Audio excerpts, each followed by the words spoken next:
So, Vox Populi, Vox Dei. Whom wills to start? Nobody? If it is nobody, I did choose already Verle, you as a proxy for the audience. So Verle, come on. Just tell them whom you are, just a sentence to help them understand whom you are. Yeah, my name is Veerle Dekmin. I'm the director of the academic service of the European University Institute. I'm not a Twitter, but I've learned a lot today and very much a lot of things to think about. There is one thing that I'm concerned about, and this is with Twitter and with blogs and everything, is the academia, the world in academia is going so fast towards making research attractive, teaching, publishing, impact factors and all of that. So my question is there still time for the academics to think? Because I mean, this is something which is very important, time and space to think, because that's also what it can be expected from academics, is to really to think about certain aspects and to make an impact on society by doing so. So I'm concerned about the fastness and the lack of space to think, and I would like to know what you think about that. Good idea. Good idea. Bonnie. I actually think of blogs and Twitter, at least in my own personal practice, as places to think. I think that, but I totally recognize the speed piece that you're referring to, and I see that much more as the changing, essentially, administrative structure of academia, that it has become a much more regulated environment than it once was, that there is, you know, I'm an early career scholar. There is incredible pressure to hit all the targets. I actually have more publications and more keynotes than my supervisor. But he did not need that in the time that he got his role. So for me, the speed of social media can be misleading. In a sense, that's kind of a like, oh, it goes quickly, so that must be the reason we're all rushed. I don't think that is the reason that we are all rushed. If you choose to engage there, for the most part, people are not engaging individual academics are not engaging in the way that a media entity would be engaging or a think tank would be engaging. So sometimes there's, you know, days go by where I'm not there, but then if I do show up, I have people to actually work out ideas with, and it becomes a space where I'm going, hey, yeah, what about that thing? And we end up in a back and forth conversation. Or my blog, and again, I don't know, I blog sometimes not for months because I don't necessarily have the time just to give to that sort of time to think. But it's not Twitter that's taking that away, it's my job. You know, it's my job at an institution. So those spaces can be spaces to think. And I think there is pressure nonetheless to put stuff out and show what we're thinking, potentially. But I don't know that the institutional pressure to get stuff out there is really directed towards Twitter and blogs at this point. I think at least where I am, it's very much directed towards conventional outputs. It's also a question of maturity and a question of knowing how to prioritize and how to deal with your work on a daily basis, not to be overwhelmed by all the information. So, I mean, for young researchers it may be worrying, but I take your point that you have to organize yourself and to know in which you're engaging and in which not. Yeah. Yeah. Anybody else from the panel willing to jump? Amy? Guys? Yeah, I'd echo Bonnie's thoughts there about blogs and Twitter being spaces to think. I think that, I mean, not speaking from an LSE point of view, but more from a personal point of view, and from friends who are doing their PhDs and who are sort of early career academics. There really is there's so much to do, and for those people who put themselves out there and talk about blogs and talk about Twitter in a very positive way and can say that it you know, it's worked for me, it's done a great job, you are going to come up against that conflict. You are going to come up against people saying, well, surely you're just wasting your time. Surely you're just being frivolous. Surely, you know, this is just nonsense. I think that, you know, there's always room for debate about these things. There's always going to be people that it works better for and others that it doesn't work at all for. I think it's down to, there's no one room for all. It's down to one rule for all. It's down to the individual to find that balance for them, and in a space that still makes them feel sane. Thanks, Amy. Somebody else? George? Yeah, I'd like to add something. I think we have these discussions around how to best divide up our time all the time, right? Like if it's not for a question about, okay, well, should I spend time on Twitter or should I spend time writing a paper, right? Or should I spend time preparing for a presentation or should I spend time writing a paper? And I think what it comes down to is, what, in many ways, what our institution values, if that is the game in many ways that we're involved in, right? And I've received advice around how to best divide up my time ever since I was a grad student, right? And many people have said, well, you should spend time writing a paper because that is the currency, right? Or you should not publish your paper in a particular outlet because that outlet is not as valued as X, right?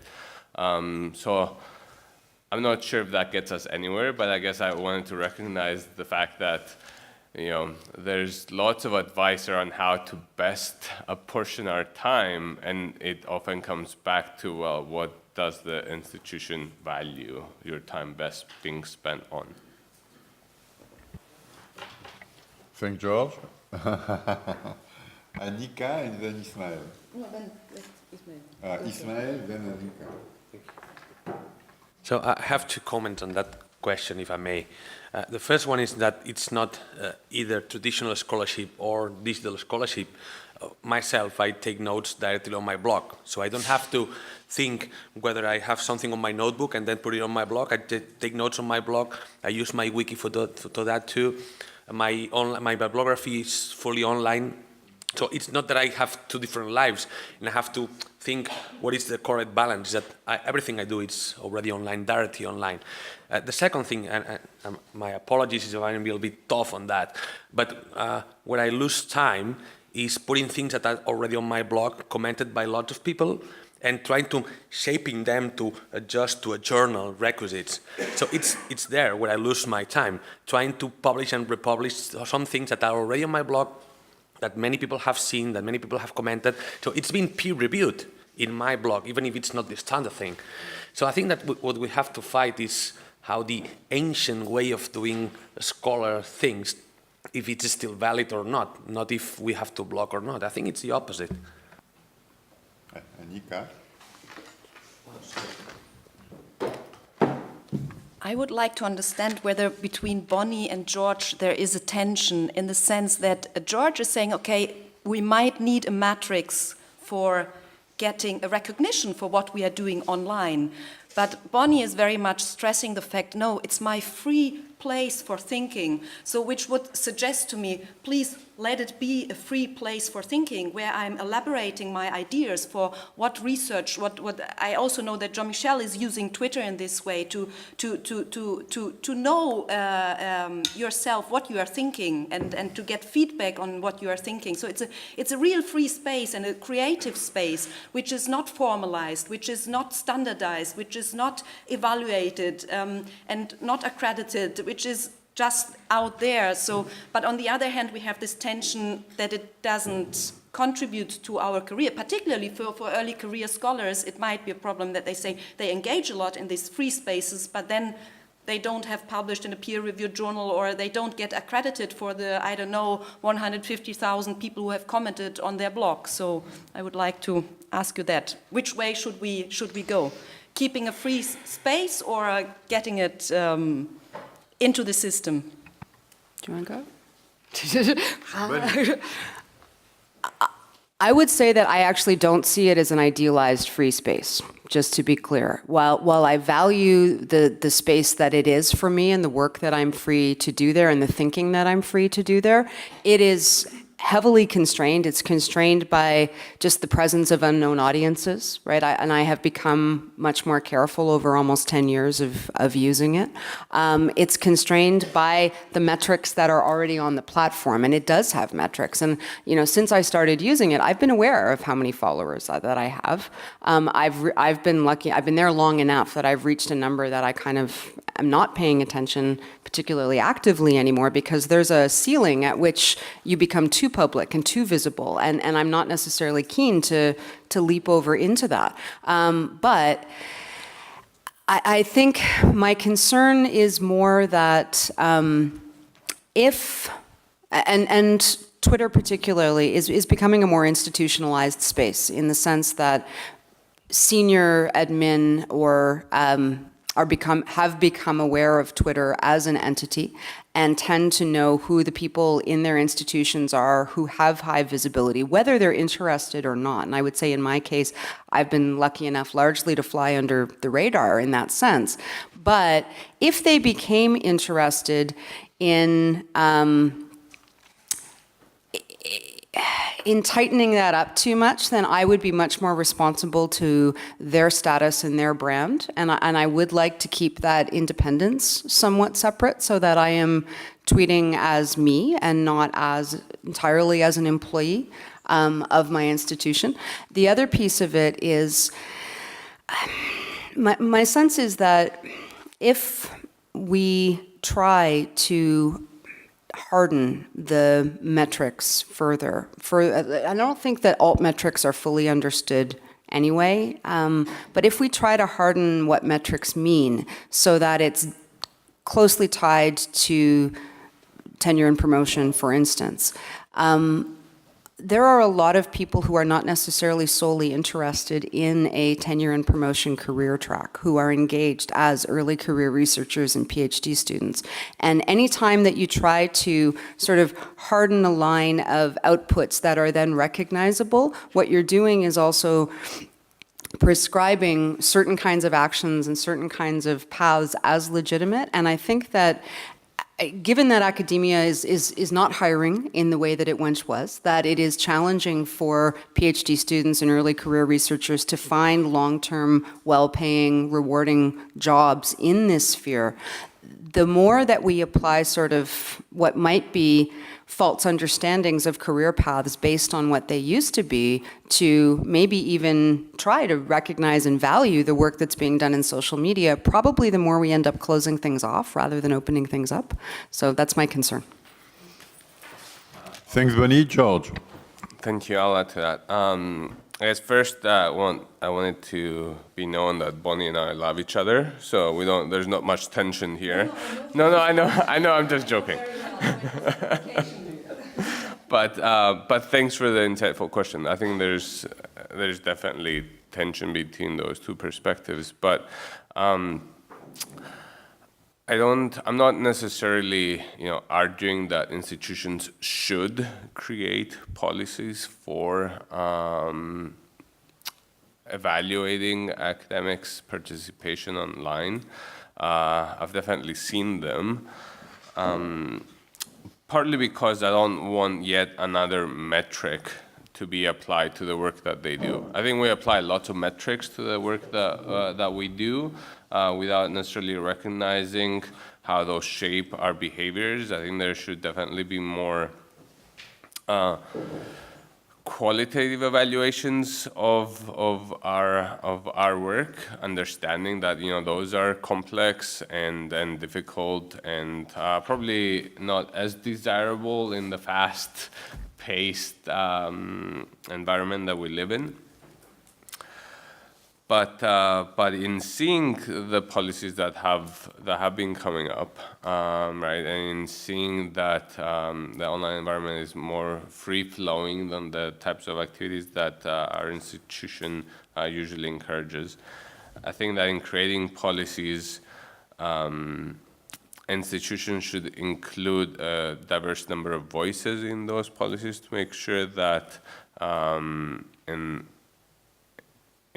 that the policies that are created are taking into account the different ways that we're using them, right? So, for example, we've started creating a policy at my own institution, and around the table, there's people from marketing, there's people from the provost office, there's academics, and so on. So, trying to figure out what works for everyone, I think is a good start, as opposed to letting the marketing office decide what's appropriate and what's not.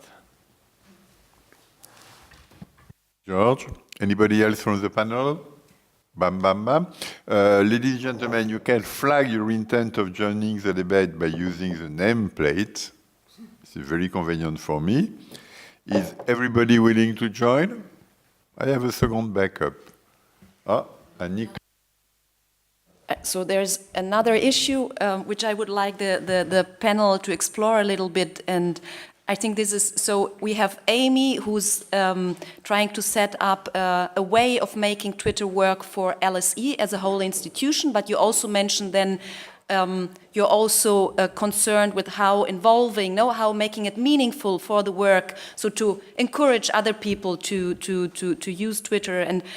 And again, Bonnie, who's making it very clear, it's about, or also what Nick mentioned, it's about joining a conversation. It's really engaging as an individual. And I would like to know what you see really, what could be the institutional purpose of using Twitter, and what are the limits, and is it useful? Is Twitter really useful to use it institution-wide? To inform, because of course, if we say Twitter is about engaging and is creating a community, then we need to enter this space as an individual, and we need to be there with an identity. And I think that's a little bit from where Bonnie is coming from. So I would like to understand what is really the difference between an institutional use of Twitter and the use of an individual. Amy, do you want to open fire? Sure. Please do. Well, sort of linking this question with the previous one, if we were to look at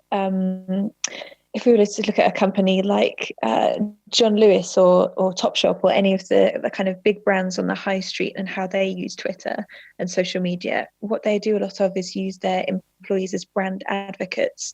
So they encourage their employees to talk about how great their products are and how great it is to work at X place. For a university, that's probably not so appropriate, because you want to maintain that distance between the academics as individuals and the institution as something a little bit separate.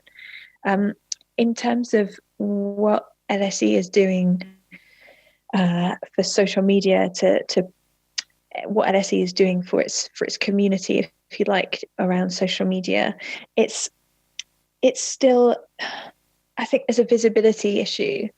So we have lots of academics on Twitter, lots of researchers, but there's no single person who is sort of overseeing that or managing that community. I mean, we have people in the Learning, Technology and Innovation Centre who do a lot with the teaching aspect, and they're great at showcasing that side and encouraging really innovative ways of using social media and digital communications with teaching.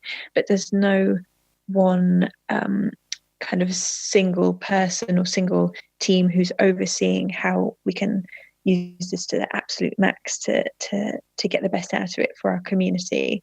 So I think ultimately there's an acknowledgement that universities are different institutions to any other organisation or brand that might want to use Twitter in a brand advocate kind of way, but also recognition that a lot of universities are still getting to grips with, okay, exactly how do we get involved with this, but not tread on anyone's toes or not tell people how to use it. Thank you. Giuseppe? Yeah, to get back to the question of Annika, I think that it's a crucial aspect, because they are both complementary, the institutional use and the individual use. And it's also extremely important not to mix it up. So one temptation would be for an institution, it depends a lot on the institution, okay? If it is an academic institution that values, for example, neutrality and independency in the research, so they are not specifically attached to one cause or one side to another. If you are an advocacy organization, this probably doesn't apply in the same way. But if you are an academic institution which is neutral, to a certain extent you need to be a little bit careful on how you ensure that all points of views of your researchers are passing through your institutional channels. And of course, there is a big interest to be there as an institution, because if you think of the institution as a publisher, I mean, obviously you and you think it as a publisher with a certain or target audience, you want to reach this target audience, and Twitter becomes one of your publishing platforms. So it has to be following certain guidelines, certain style. You need to be consistent as an institution. On the other hand, you want to promote the researchers to be the free hands, the free hands of the institutions. But all this, it's a little bit of an alchemy, because if you think more from the institutional perspective rather than from the individual perspective, you also want, to a certain extent, to have to build up the brand of your institutions around the fact that you have a lot of individual researchers who are active. So there is also like kind of tension that might be potential over there, because you need to be aware a little bit about the opportunities and the risk and how to manage all this.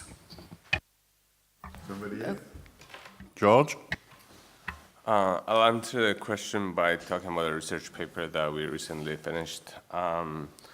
So we wanted to understand what institutions or what central institutional accounts say on Twitter. And my colleagues and I wrote a script that visit every Canadian public university's website and identified their Twitter accounts. So I went through the main page, and most universities on their main page have a link to their Twitter account. So we identified all of those, and then we captured their latest tweets. And then we only looked at the visual media that they were posting, and categorize that visual media to see what kinds of things are they saying, right? What kinds of things are they showing? And we found that every university has beautiful, amazing buildings that they like to showcase. Every university does amazing research. Every university has great researchers and great students, and that the weather at all of these places is amazing. There's a place there's a university in Vancouver, a well-known one, and if you know Vancouver, it rains pretty much, well, it rains often, right? But in these videos, you see sunny skies and greens, and it never rains in these videos, right? And I think that that kind of gives you a sense of how the institution is trying to shape the way that's seen by others, right? Everything is positive and vibrant, and it's a problem largely because we know that students do research around what institutions to attend by looking at the social media accounts of those institutions, right? So I think it raises questions around, how we're presenting ourselves and how we are using this tool. And in some ways, maybe some people would argue that, well, the central institutional account, that's its intent, as opposed to engage in debate. But maybe not. Maybe there's better ways to use those accounts that have a large number of followers to engage in critical questions and maybe promote public discourse around big issues. So that's I think there's the question of brand that came up is important. It's important to discuss. Thanks, George. Nick?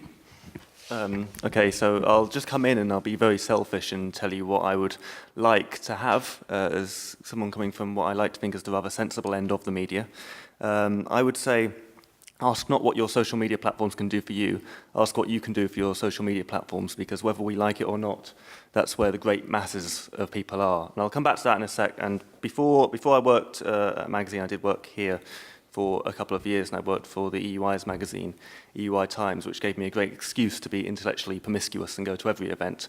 And I did detect that there were a lot of events like this, and academics were very social, and they were talking to each other all the time. And I still have researcher friends here, and they complain to me. They say, "Oh, Nicholas, I have to go to so many mandatory seminars, and they take about an hour. I can read and write on Twitter for 10 minutes a day, and I can talk to everybody." Now, I really like, especially at the EUI, just how social it is and how often people from different disciplines talk to each other. I think it's really healthy. But the problem seems to be that we just talk to each other, right? So we have like the best ideas and analysis, and we tell each other that we have that, and we talk all day. And then every few months we wake up, and there's been another election, and the sensible people lost again. And the people are on these social media platforms where basically, fake news, angry news, aggressive news with pure emotion is totally aesthetically equal to a 2,000-word essay from the New York Times or the New Yorker or any other magazine, So I would say that there is a responsibility from academic institutions and academics who are publicly financed to enter the public debate, if they want to. Not necessarily in an angry or bellicose way in telling people who to vote for or what to think. You should never do that. But I think the academic community owes the public analysis and statistics. I don't think anyone can call you partisan for quoting statistics on the internet, and that's the one thing the internet needs more of, because at the moment it's just people shouting at each other, and it's the angriest voice in the room, and it's going to degrade absolutely everything. So a plea from me, somebody who wants the world to get slightly better in the course of my lifetime, would be that the smartest people in the world come out without too much fear and trepidation, and try and make the social media platforms where we are all exchanging information, whether we like it or not, a bit more civilized, a bit more sensible, and a bit more fact-based. I hope that happens. Yeah. Thanks, Niklas. Bunny and then Salah. I want to say hear to everything that Nicholas just said. I do think that there's a responsibility in tone for institutions to get beyond that bland, generic sort of here's our commercial piece and actually communicate with publics, both in the ways that Nicholas was referring to. And I think that the other piece, you'd mentioned community, to build, someone mentioned to build community. At most universities, there is community that is already there, and there are conversations that are happening. And one of the things that my institution used to do in the early days of Twitter that I loved was it would actually watch for when UPEI came up in the Twitter feed, and if there was a problem, it would address it. And it was very careful. The person who managed the Twitter account was great. He was really, really good at just being like, hey, that sounds, if it was, oh my God, I can't believe registration is such a disaster again.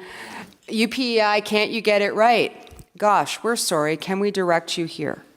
Right? Really just simple, direct, being present, being a person on the other side of that so that the discourse doesn't get totally inflamed and crappy and everybody's piling on, and instead somebody goes in and says, hey, let's address this, right? And not in a inflammatory way, but you can create this sort of sphere of positive leadership in authentic ways. A piece of research George and I did last year, we just published, and when I did a sort of public-facing piece for the article, I actually ended up talking about an example who was not part of our research, but the fellow who just became president of UBC in Vancouver is quite a phenomenon on Twitter, and I was interested in why. And a big part of it, we looked at how disclosure and how disclosing sort of personal challenges can make you more human to other people on Twitter.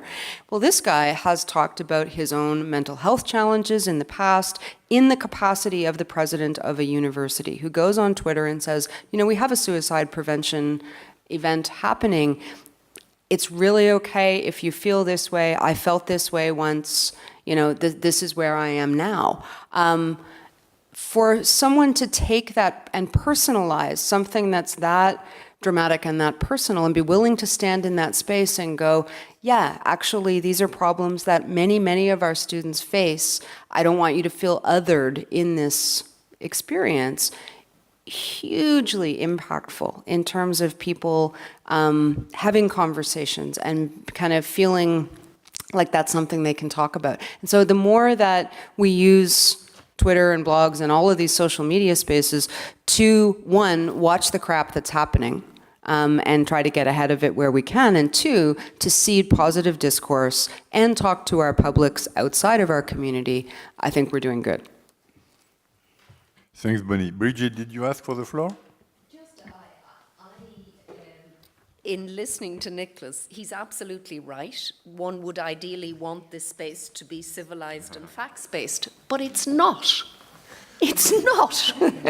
If you want your faith in human nature really questioned, go on any contentious issue and look at, say, open The Guardian now, a contentious article on something that there is a lot of bile about, and read 100 comments, and you actually, in the end, worry about the world you live in. So we have to ask ourselves, what is it about this space that allows for the extremely low levels of civility? Why is it that people feel free, if it's commenting online, to say things that they are very unlikely to say, or to behave in ways that they're very unlikely to do if it's face-to-face? In this room today, we've had absolute civility all morning, but that's not the world of the online. There is, so I'll give you one example from a tweet from yesterday. Aaron Banks, the billionaire who basically funded the Leave campaign, his explanation for the fact that Hofer did not win the Austrian election was that in Austria they hadn't a sufficient number of rapes. Now, this is not opinion, it's bile, it is absolutely disgusting. And so I really think that is, why is it that we're losing the civilities? And one of the big problems in politics today is precisely that we're losing civility. And one of the countries that had a very high level of civility among their politicians historically and traditionally was the United States. And we've just been through this god-awful election. So I think we need to reflect on why it is that this absence of civility, but also the fact that people feel free to attack others in ways that they simply wouldn't do in a face-to-face contact, because there is a dark side to this world, and it's ugly. So I think I absolutely agree with Nicholas that one aspires to debates that are civil, facts-based, but also with disagreement, but disagreement within the normal confines of, I don't agree with you for the following reasons. But not this vile undermining of, and I wonder, is it because also people can be anonymous online? Is this part of the problem? Can I come back on that quickly? I can say no. Yeah, I think we can work on that, right? So let me just paint a hypothetical picture. Not at The Economist, but at another newspaper, like the average newspaper or the average news website these days, right? Especially the most popular ones. You have journalists working to deadline. Some of them, in fact, a lot of them will have to write about 5 stories in a day between like 9 and 6 o'clock, right? So I've got a contentious issue. Let's see, it's 10:30. I've got to file by 11, okay? So I type the, I'm panicking. I've got like 400 words, half an hour, need quotes. So you type in the issue into Twitter. We have to do 5 stories a day because people aren't spending money on newspapers at the moment, so you need to get as much as you can out of every individual journalist. So you've got half an hour, so you type the issue into Twitter, and what you get like 100 angry voices on each side, and you want the article to be salacious, so you go, oh yeah, I'll have that angry guy there, and that angry guy there, put it together, relatively bad story. I know. So my plea is, what if I could type the issue into Twitter, and instead of seeing all the angry people, I could see some experts with statistics and facts and some charts. Give me charts, please. We love charts. And that's the future we can have. In terms of why these platforms make each other so angry, I think it's just the way humans are. Unfortunately, humans just hate each other's guts, and if you give them a chance to do it in a dark room, you're going to hear some pretty awful things. And I guess it's good to know it, as opposed to it being hidden. But I think in terms of making the public sphere more evidence-based, fact-based, and reasonable, it's a question of who's there. And if you leave it to the angry people, it's going to get worse. And so come on in, please, for all our sake. It might not be fun, but it'll be better, for the planet in general, I hope. Thanks, Nicholas. Now, totally at random, we will have a type of Finn quarter. We will get first Sala and then Teemu or Timu, because I'm not very familiar with reading Finnish names. Sala. Thank you, Jean-Michel. Yeah, I'm the pedagogical advisor of the FSR. I had a continuation question to what Annika said before, because we've been talking a lot, like Amy said, that you can't force anybody to go on Twitter. But then on the other hand, I mean, clearly the pressure is great, because if you're not there, you'll basically at some point be excluded, right, from the discussion. It sounds like that anyway, of listening to you. It's so important that if it's not necessary now, maybe in, say, 2 years, if it's not Twitter, it's something else, you have to be out there in order to be included in everything that's in the discussions that are going on. So do you see this changing the role of academics? Because you were saying that scholarship is research plus teaching. So where's Twitter? Is it in one or the other? So does it change the work of the academic, or do you see it as like a natural continuation of when you had to stand behind a podium and talk to a group? Because it's not quite the same as we just heard from Bridget and Nick. Do you want to join, Timu, or do you want to stay apart? Do you want to comment on that now? Okay. Then comments on Sala. Whom wants to open comments? George?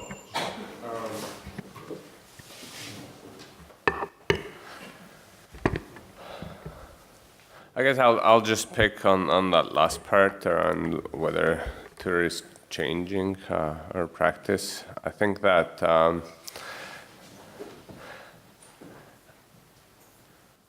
that we could improve our teaching in many ways, and Twitter or other tools provide a way for us to do that, right?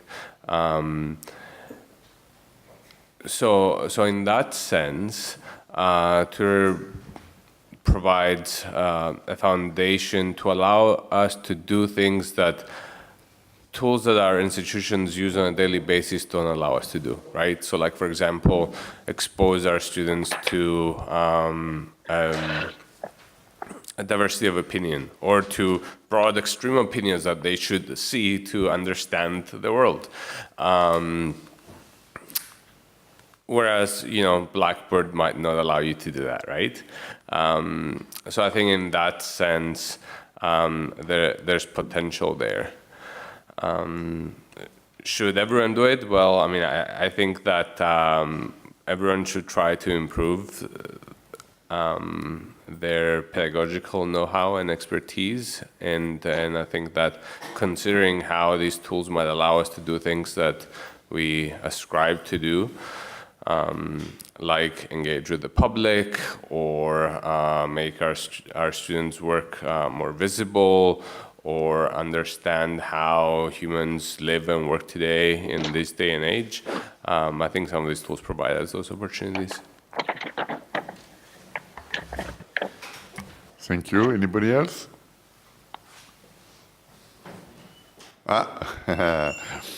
Panelists are short. Anybody from the crowd?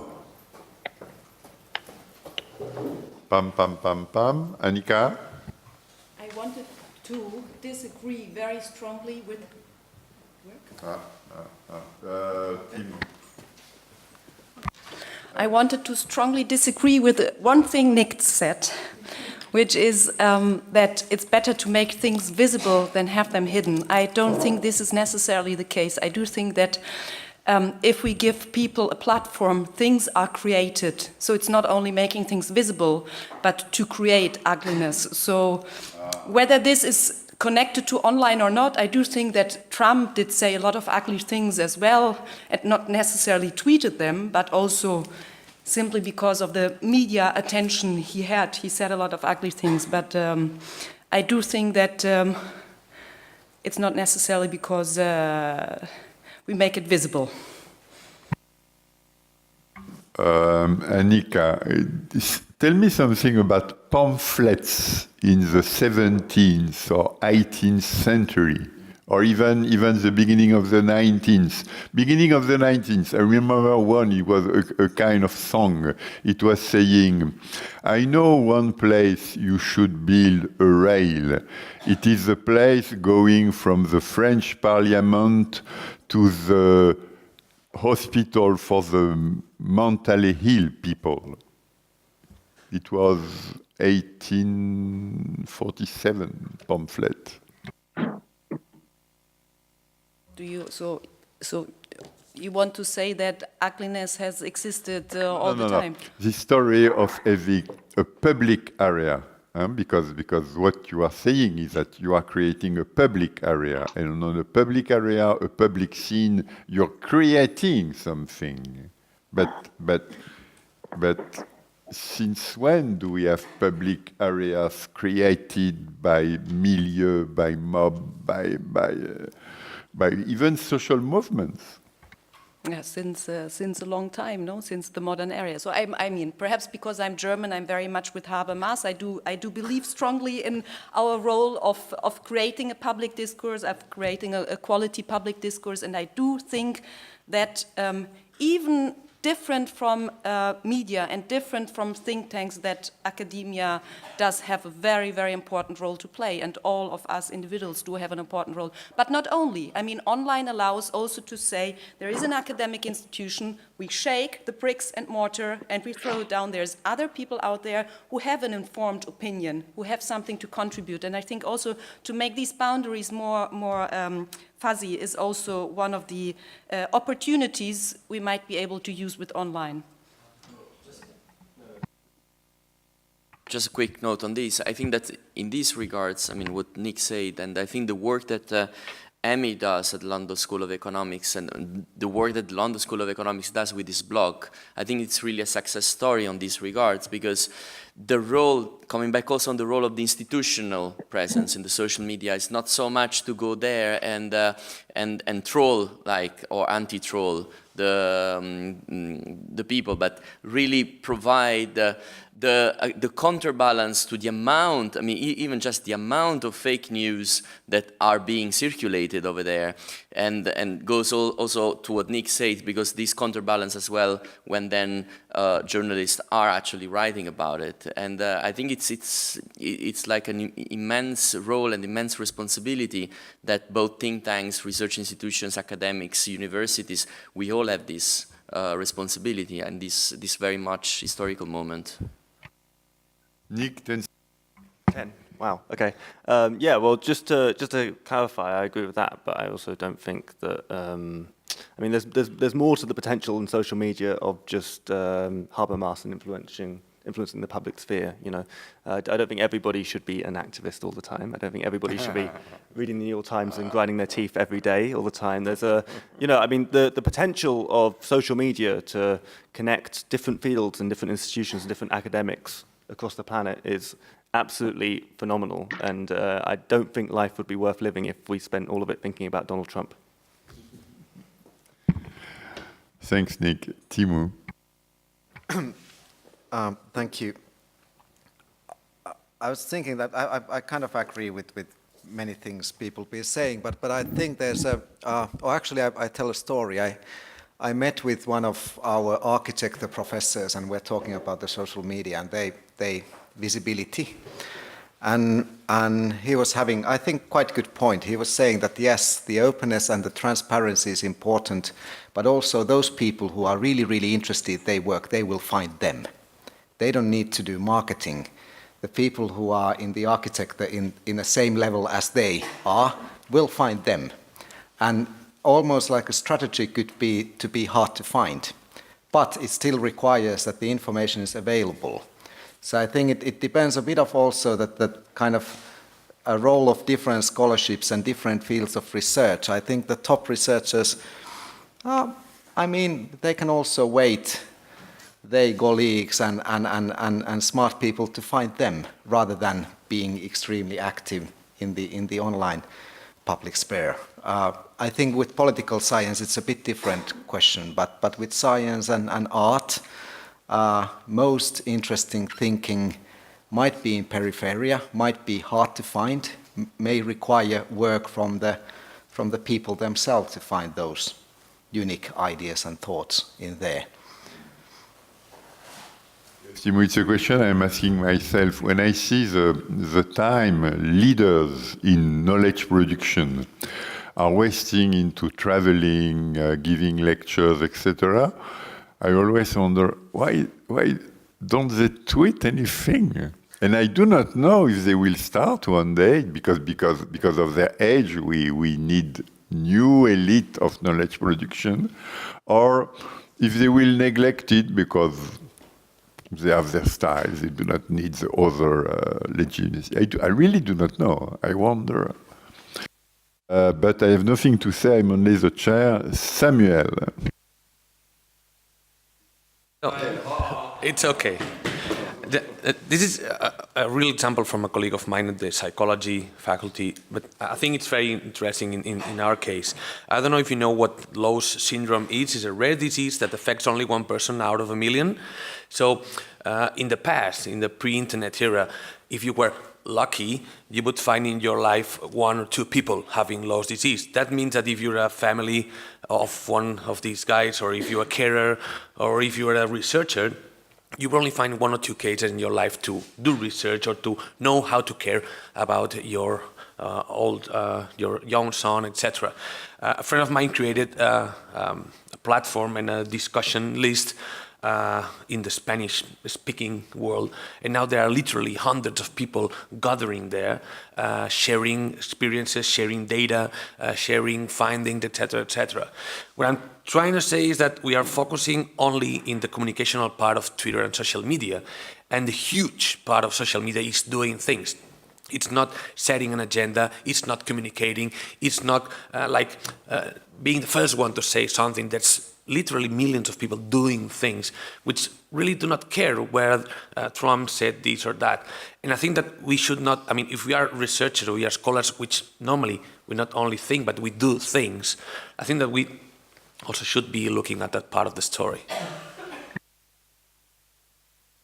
Strong point. Did I miss anyone? No, I did not. Nick, Amy, I was willing to ask you. Amy, do you have something to say? Sure. Just going back to the previous question about trolls and blogs and the place of evidence-based research online through things like blogs and social media. What we've done at LSE has been a great success story, and pretty much any academic, it's not just LSE academics that write, but it's academics at any university and any institution, researchers at any think tank that get involved and contribute to those. But still, there is that danger that the blogs just speak to people who are interested and who have got their minds made up already. There is still that danger that the blog posts exist in that echo chamber that we've seen around things like the referendum in the UK, and also with the Trump-Clinton election. Fake news is one thing, and unfortunately it does exist, but still we have this ongoing issue with people, algorithms are showing people what they want to see.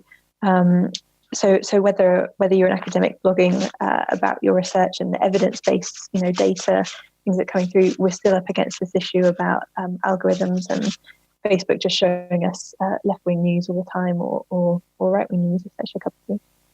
Thank you, Amy. You have the last word because we are facing the time limit. So I do apologize for Bonnie and Niklas. I do thank you all because you did bravely open the session of the day, and again I'm seeing that. Connecting the brains of individuals is extremely powerful. There is no other way of describing a reality which is only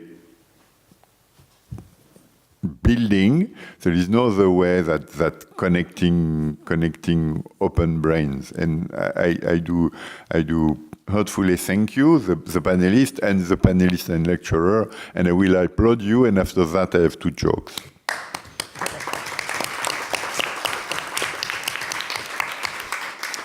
Of course, I have 1 joke for Annika, because we did work a lot together. So to please the Habermas fan, I will do my French, and I will cut the head of Christmas. Farewell, Christmas. Tac. Like we did with French aristocracy and other leaders, in a very populist way, by the way. Huh? The way we, the French, were so proud of beheading aristocrats. Why? It's a bit ridiculous, huh? But we are still proud of it. And the second joke is about coffee break. Of course, we have a coffee break, but as long as the British Prime Minister does not activate Article 50, you can also get tea at coffee break. Thank you.